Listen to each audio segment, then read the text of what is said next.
prefeito Mão Santa faz uma gestão que tem muita avaliação pública e agora indica um sucessor, que é Francisco Emanuel. Como é que a senhora está vendo esse processo político aí de consolidação do candidato? Foi uma candidatura, assim, pré-candidatura, né, que foi muito trabalhada.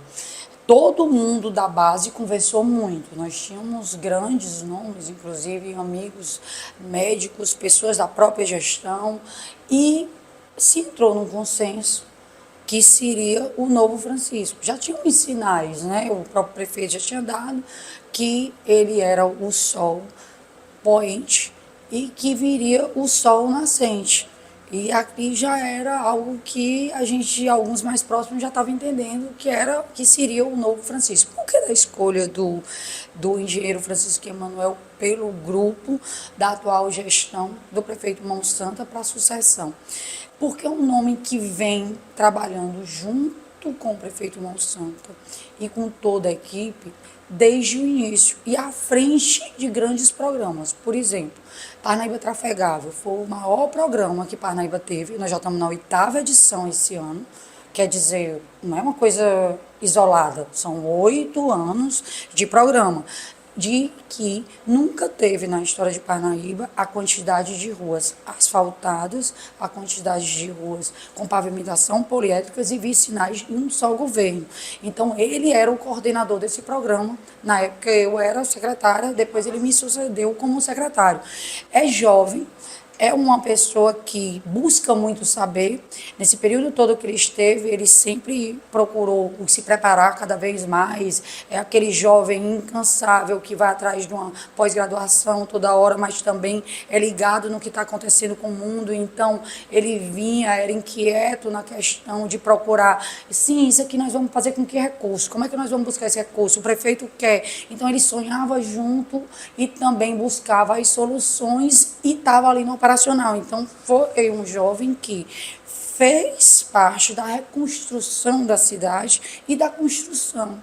E tem alguns pontos importantes na característica dele. Além da sua juventude, que isso é importante como um contraponto, por quê? Porque o executivo ele exige muito. O executivo é diferente do legislativo. O executivo, para você ter uma gestão como essa do prefeito Mão Santa, que você vê bem avaliada, você precisa da sabedoria das pessoas que têm experiência, mas também você precisa de muito jovem. A minha equipe, por exemplo, era praticamente, eu chamava até os meninos da engenharia, que a gente chamava como se fossem filhos, porque para mim eles são tão jovens, né, que é como se fosse um filho. Então a gente viu alguns crescerem ali, que hoje são grandes engenheiros. Foi até uma convidada para Fortaleza, outra para cá, que era da equipe, que começou como cadista, outra como técnico, e eu incentivava, ó, nada de ficar aqui nisso aqui, não.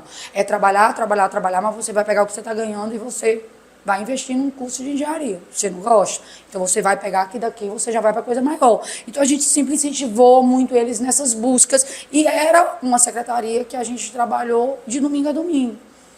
Não era uma coisa que você dizia assim, tinha folga, não. Secretaria CEINFRA, Serviços Urbanos e a INPA, que elas são distintas, mas que elas trabalham interligadas entre si, o prefeito Mão Santa exigia de domingo e domingo, que alguns tinham, lógico que tem, alguns tinham escala. Aí eu até brincava, e onde é que a secretária entra na escala? Porque eu nunca estava na escala das folgas. Aí, mas assim, ele era um menino de pegada, tanto é que quando ele entrou, ele não entrou por ninguém indicando. Ele passou 3 meses, deu um currículo, lembro bem, aí naquela correria de início, com muitos obstáculos mesmo, buscando recurso, a gente não tinha tanta gente em recurso federal, a gente estava buscando mesmo tudo, só acreditando na fé e dizendo assim, vai dar certo, a gente vai vencer todos os obstáculos e vamos atrás do recurso. E ele entrou, chegou e disse assim, veja um currículo aqui, eu estou pouco tempo, né, sem formado, pouca experiência, mas eu quero trabalhar na gestão pública, porque eu fui criado por seu Oscar, que era meu avô, e que trabalhou sempre com Alberto Silva, e eu escolhi engenharia inspirado no Alberto Silva. Aí eu disse, mas não tem nada a ver não, aqui não tem nada com Alberto não, Alberto gente boa, tal, visionário, mas aqui o trabalho é pesado. Aí eu digo assim, tu aguenta esse trabalho, porque aqui é pesado, aqui é a turma que vem para ser infra, aqui é a turma que aguenta trabalho.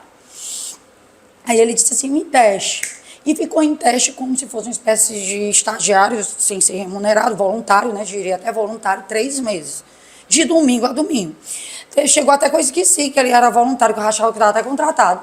Aí um dos colegas disse assim, mas a senhora não vai contratar, nem pedir para o prefeito contratar, ele vai ficar até quando voluntário? Aí a gente até riu e disse assim, olha, ele não reclama, está trabalhando tanto, que eu acho que eu vou deixar para sempre. Aí a gente levou no prefeito, aí o prefeito deu uma colocação e deu o programa para ele coordenar. Disse, então, como desafio, já que você começou desde a procura de cada estrada, de cada tapa-buraco que tem que ser feito, de cada levantamento, porque eu coloquei ele nesses 3 meses fazendo os levantamentos de campo para esse projeto que estava, junto com os topógrafos. Aí disse, como você fez desde o começo, então agora você vai coordenar seu programa. Porque eu só acredito em quem pense grande.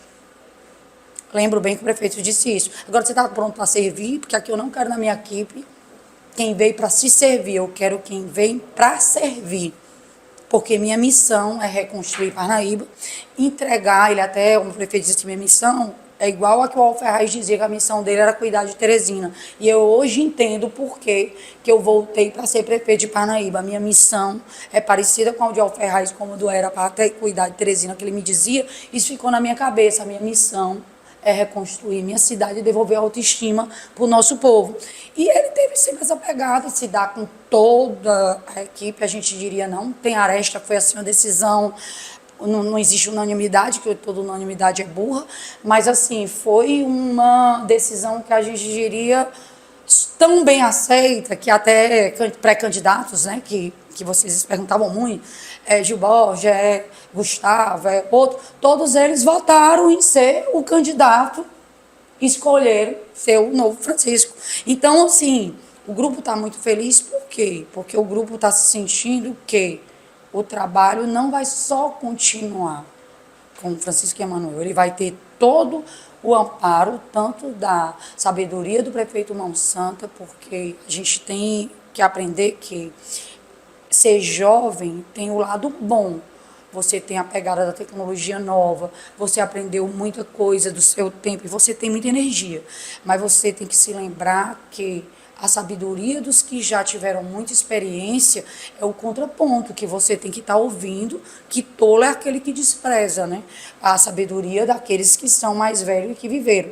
Então isso ele também é uma pessoa que a gente confia nisso, porque ele escuta muito o prefeito Mão Santa e ele pensa muito na Parnaíba como sendo uma grande Parnaíba e não diminui a cidade, que é aquele que quer mais para a nossa cidade. E a gente precisava de uma pessoa assim, que tem amor e que quer e que vai fazer, tenho certeza que poderá até superar os 2 anos de mandato. Aí alguns dizem, mas como é que um jovem então assim vai superar? Porque a gente já fez muito e está ainda fazendo. A senhora deve ter percebido que a senhora é uma das únicas deputadas hoje da oposição que tem coragem de criticar o governo. Nos discursos, lá na LEP, a gente acompanha a sua... tem discursos duros contra o governo e está praticamente sozinha na oposição. O senador Ciro Nogueira deu uma entrevista aqui ao vivo para o Lupa 1, e nessa entrevista ele disse e praticamente lançou a senhora como pré-candidata ao governo em 2026, que a senhora é um nome que está ali na primeira posição para ser pré-candidata ao governo. Como é que você recebe essa declaração do senador? A gente tem que refletir o momento. O Piauí tem que ter contraponto. Não tá o que a gente vê na TV Karnakiana não é o que a gente vê na vida real andando nas casas. Eu, graças a Deus, eu sigo muito o estilo do Mão Santa, que é aquele de não perder o contato olho no olho com a população nos bairros. Por quê? Porque deixa a gente mais sensível. E a gente acaba sabendo mais o que está acontecendo na ponta. Essa coisa, quando você se distancia muito, é o que eu lhe falei de estilos. Estilos, quando eu falo de estilos, eu não estou criticando, é o que você opta. Na minha concepção, fazer a gente ficar mais frio. Então, eu procuro sempre... dou um jeito, nem que seja à noite, eu ir para um bairro, para uma base que eu tenho, conversar mesmo, saber, sentar ali na calçada. Isso aí você vê, é comum, mas não é marketing, é comum, é normal, é do nosso dia a dia, é nosso estilo. Mas o porquê disso? Porque eu acho que a gente precisa estar pegado a sentimento. Eu acho o governo, Rafael Fonteles, número, e olha que eu sou de exatas também, mas o dele é um cartesiano assim. Tem a parte ruim do gênio. Os gênios, às vezes, são tão inteligentes que muitas vezes eles subestimam a capacidade de pensar dos outros seres humanos. Então, ele está subestimando todos nós piauienses de pensar, fazer conta, de refletir em programas em excesso que nunca chegam na ponta e ver que a população está mais sofrida e dizer que não está. Eu nunca recebi tanto na minha vida pedido de emprego como eu venho recebendo do ano para cá. E eu pergunto a colegas, respondem a mesma coisa. Ou seja, então não está legal. Não pode dizer que isso está bem. Não pode dizer que o Piauí está essa maravilha que ele diz na TV. O que pode dizer é que tem pessoas muito dependentes politicamente de redutos eleitoral, com pessoas muito fortes e que se aproveitam da vulnerabilidade de algumas pessoas por dificuldade financeira. Aí isso é perigoso, porque isso é domínio e eu sou contra esse domínio. Eu acho que a gente tem que tentar libertar as pessoas e não acorrentá-la e um grupinho desse tamanho, cada vez mais rico, e o resto da população toda sofrida e com medo. E com medo. Com medo de sair na rua. Aí não tem violência, a violência é zero. Aí diz saúde, fila zero. A saúde é zero, não tem fila zero. Ela não tem fila, tu não consegue. Para uma senhora que caiu de uma rede, um pé em Parnaíba, que saiu uma cirurgiazinha besta, tá há mais de 100 anos na fila, tá se conseguindo com amigo de amigo, de amigo, de amigo, de amigo, de amigo, de amigo, de amigo, e tá no chão. Tu imagina uma coisa pior, quando a gente fala disso daí, aí diz assim, tá criticando, eu digo, não tô criticando não, é a realidade. Eu tô a melhor amiga desse Rafael Fontelli aí, porque eu sou a única que tenho coragem de dizer para ele o que tá acontecendo, porque ele só no exterior, e pouco tempo que ele passa no Piauí, porque ele vai numa cidade. Pergunte a qualquer cidade que Rafael Fontelli foi. É 5 minutos assim no Instagram, tira foto cheia de segurança, posta um besterol, parece um blogueiro e vai embora. E isso conhece a cidade de quê? Não conhece nem como turismo. Aí, assim, essas coisas aí não dá. E o povo passando fome, necessidade, ele só adianta. Agora é para 2026, aí depois para 2027, aí é para a gente ter que voltar de novo para dizer que não deu tempo. Vai dar tempo quando?